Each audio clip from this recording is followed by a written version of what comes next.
ಇಷ್ಟೆಲ್ಲ ಸಮಸ್ಯೆಗಳ ನಡುವೆ ಸಮಾಧಾನದಿಂದ ಇರುವುದಾದರೂ ಹೇಗೆ ರಾಣಿ? ಮಂತ್ರಿಗಳೇ, ತೆರಿಗೆ ಏಕೆ ವಸೂಲಾಗುತ್ತಿಲ್ಲ? ಪ್ರಕೃತಿ ಪ್ರತಿಕೂಲವಾಗಿರುವುದೇ ಇದಕ್ಕೆಲ್ಲ ಮುಖ್ಯ ಕಾರಣ ಮಹಾರಾಣಿ.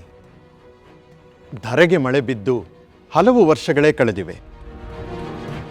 ಕುಡಿಯಲು ನೀರಿಲ್ಲ, ದನಕರುಗಳಿಗೆ ಮೇವಿಲ್ಲ ಮಹಾರಾಣಿ. ಬಿತ್ತಿದ ಬೆಳೆಗಳು ನಾಶವಾಗುತ್ತಿದೆ. ರೈತರು ಪರ ರಾಜ್ಯಗಳಿಗೆ ಗುಳೆ ಹೋಗುತ್ತಿದ್ದಾರೆ.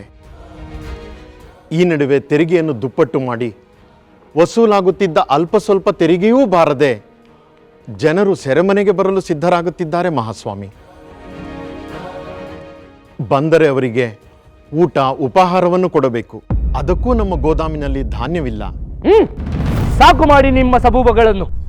ಚಡಿಯೇಟು ಕೊಟ್ಟು ತೆರಿಗೆ ವಸೂಲಿ ಮಾಡಿ ಎಂದರೆ ಸೆರೆಮನೆಗೆ ದೂಡಿ ಬಿಟ್ಟಿ ಕೂಳು ಕೊಡಬೇಕು ಎಂದಿದ್ದೀರಾ?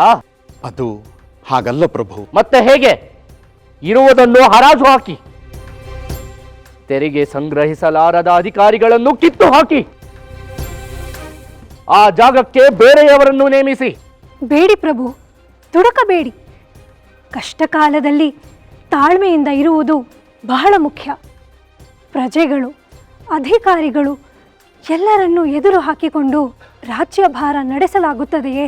ಪ್ರಕೃತಿಯೇ ಮುನಿದಿರುವಾಗ ಯಾರೇನು ಮಾಡಲು ಸಾಧ್ಯ? ದಯಮಾಡಿ ಜನವಿರೋಧಿ ಮಾರ್ಗಗಳನ್ನು ಬಿಟ್ಟು ಜನಪರವಾಗಿ ಚಿಂತಿಸಿ. ಹೌದು ಮಹಾಪ್ರಭು, ಮಹಾರಾಣಿಯವರು ಹೇಳುತ್ತಿರುವುದು ಸಮಂಜಸವಾಗಿದೆ. ಸಾಕು ಮಾಡಿ ನಿಮ್ಮ ಪ್ರಲಾಪ. ನಮ್ಮ ಗುರಿ ಇರುವುದು ಬೊಕ್ಕಸ, ಸೈನ್ಯ, ಸಾಮ್ರಾಜ್ಯ ವಿಸ್ತರಣೆ. ನಮಗೆ ಕೆಲಸ ಮಾಡುವವರು ಬೇಕೇ ಹೊರತು ಉಪದೇಶ ಮಾಡುವವರಲ್ಲ. ನಿಮ್ಮ ಕೈಲಾದರೆ ಮಾಡಿ, ಇಲ್ಲವೆಂದರೆ ರಾಜೀನಾಮೆಯನ್ನು ಕೊಟ್ಟು ಹೊರಟು ಹೋಗಿ.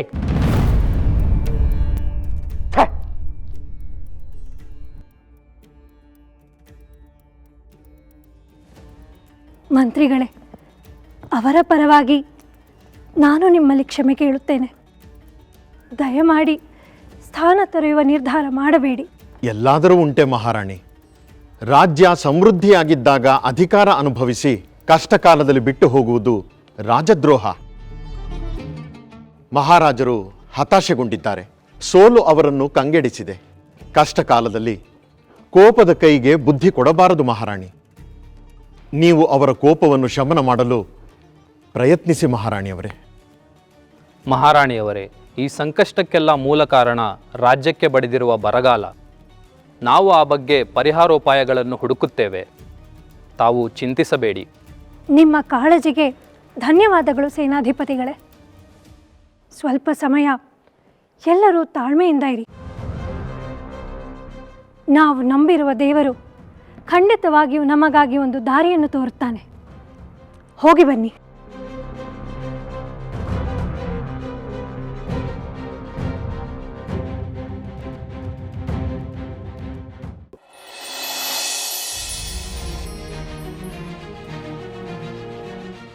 ಮಹಾರಾಣಿಯವರಿಗೆ ಪ್ರಣಾಮಗಳು.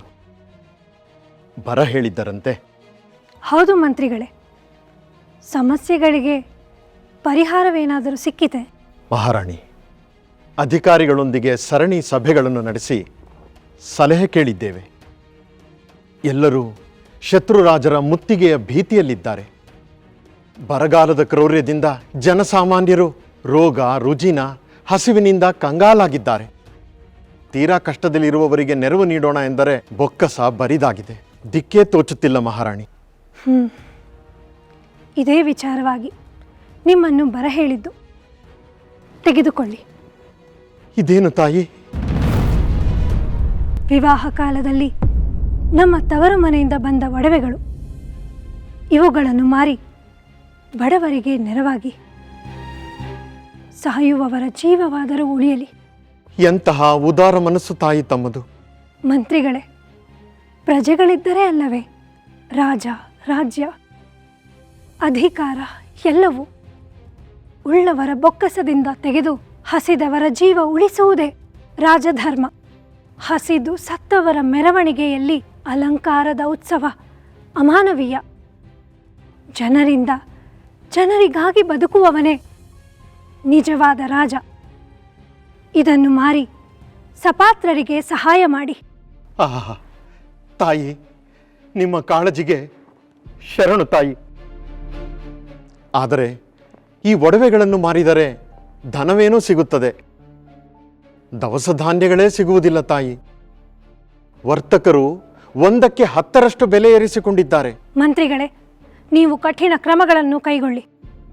ಕಾಳ ಸಂತೆಯಲ್ಲಿ ಮಾರಾಟ ಮಾಡುವ ವರ್ತಕರ ಗೋದಾಮುಗಳಿಗೆ ದಾಳಿ ಮಾಡಿಸಿ ಬಡವರಿಗೆ ದಿನಸಿ ಸಿಗುವಂತೆ ನೋಡಿಕೊಳ್ಳಿ.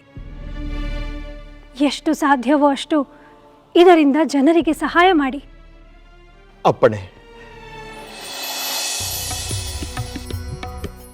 ಹಾಗೆಯೇ ನಮ್ಮ ಗೂಢಾಚಾರರನ್ನು ಜಾಗೃತಗೊಳಿಸಿ ಶತ್ರುಗಳ ಚಲನವಲನಗಳನ್ನು ಸೂಕ್ಷ್ಮವಾಗಿ ಗಮನಿಸಲು ಹೇಳಿ.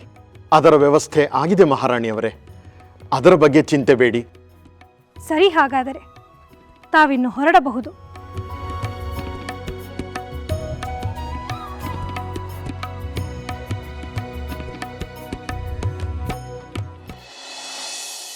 ತಮ್ಮಂತಹ ಜ್ಞಾನ ಮುಮುಕ್ಷುಗಳು ಯತಿವರೇಣ್ಯರು ಮತ್ತೆ ಮಠಕ್ಕೆ ಬಂದದ್ದು ನಮಗೆ ಆನೆ ಬಲ ಬಂದಂತಾಯಿತು. ಗುರುಗಳ ಪೂರ್ವಾಶ್ರಮದ ಬಂಧುಗಳು ಜ್ಞಾನ ಸಾಧಕರು, ವೈರಾಗ್ಯ ಪೂರ್ಣರು, ಹಾಗೆ ನಮಗಿಂತ ಮೊದಲು ಗುರುಗಳಿಂದ ದೀಕ್ಷೆ ಪಡೆದವರಾಗಿದ್ದೀರಿ. ಶಾಸ್ತ್ರೋಕ್ತವಾಗಿ ತಾವು ಪೀಠಾಧಿಪತಿಗಳಾದರೆ ನಾವು ತಮಗೆ ವಿಧೇಯಕರಾಗಿ ಸೇವೆ ಸಲ್ಲಿಸುತ್ತೇವೆ. ರಾಘವೇಂದ್ರ ತೀರ್ಥರೇ, ತಮ್ಮ ಘನತೆಗೆ ತಕ್ಕ ಮಾತುಗಳನ್ನೇ ಆಡಿದ್ದೀರಿ. ನಾನು ನಿಮಗಿಂತ ಮೊದಲೇ ದೀಕ್ಷೆ ಪಡೆದೆ. ನಿಮ್ಮಂತೆಯೇ ಕಾಯ ವಾಚ ಮನಸ ವೈರಾಗ್ಯವನ್ನು ಪಾಲಿಸುತ್ತಿದ್ದೇನೆ ಮತ್ತು ವೇದಾಧ್ಯಯನ, ಉಪನಿಷತ್ತುಗಳು, ಸೂತ್ರಗಳ ಕಂಠಪಾಠ ಮಾಡಿದ್ದೇನೆ. ಲೋಕ ಸಂಚಾರವನ್ನೇನೋ ಮಾಡಿ ಅನುಭವವನ್ನು ಪಡೆದಿದ್ದೇನೆ. ಅಷ್ಟು ಮಾತ್ರವಲ್ಲ, ಸಾಕ್ಷಾತ್ ಸುಧೀಂದ್ರ ತೀರ್ಥರೇ ನಿಮಗೆ ಪೀಠದ ಮೇಲೆ ಆಸೆ ಇದೆಯೇ ಎಂದು ಕೇಳಿದ್ದರು. ಆಹಾ, ಗುರುಗಳ ಬಾಯಿಂದ ಬಂದ ಮಾತುಗಳೇ ಈಗ ನಮ್ಮಿಂದಲೂ ಬಂದಿದೆ ಎಂದರೆ ಸಾಕ್ಷಾತ್ ಶ್ರೀ ಗುರುಗಳೇ ನಮ್ಮ ನಾಲಿಗೆಯಿಂದ ಈ ಮಾತುಗಳನ್ನು ನುಡಿಸಿರಬೇಕು. ಇಲ್ಲ ರಾಘವೇಂದ್ರ ತೀರ್ಥರೇ, ಗುರುಗಳು ಈ ರೀತಿ ನುಡಿಸಿರಲಿಕ್ಕೆ ಸಾಧ್ಯವೇ ಇಲ್ಲ. ಹಾಗೇಕೆ ಹೇಳುತ್ತೀರಿ ಯಾದವೇಂದ್ರರೇ? ನಮ್ಮ ಗುರುಗಳು ತ್ರಿಕಾಲ ಜ್ಞಾನಿಗಳು. ಅವರು ಬೃಂದಾವನಸ್ಥರಾದರೂ ಅವರ ಚೈತನ್ಯಕ್ಕೆ ನಮ್ಮನ್ನು ಸರಿಯಾದ ದಿಕ್ಕಿನಲ್ಲಿ ಕರೆದೊಯ್ಯುವ ಶಕ್ತಿ ಇದೆ. ಅವರ ಶಕ್ತಿಯ ಮೇಲೆ ನಮಗೂ ಅಪಾರವಾದ ನಂಬಿಕೆ ಇದೆ. ಮತ್ತೇಕೆ ಹೀಗೆ ಹೇಳುತ್ತಿದ್ದೀರಿ?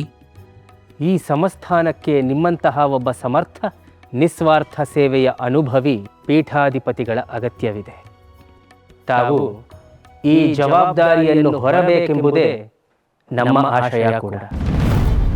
ಸದ್ಯದಲ್ಲೇ ಪೀಠಾರೋಹಣಕ್ಕೆ ಸಕಲ ಸಿದ್ಧತೆಗಳನ್ನು ಮಾಡಿಕೊಳ್ಳುತ್ತೇವೆ.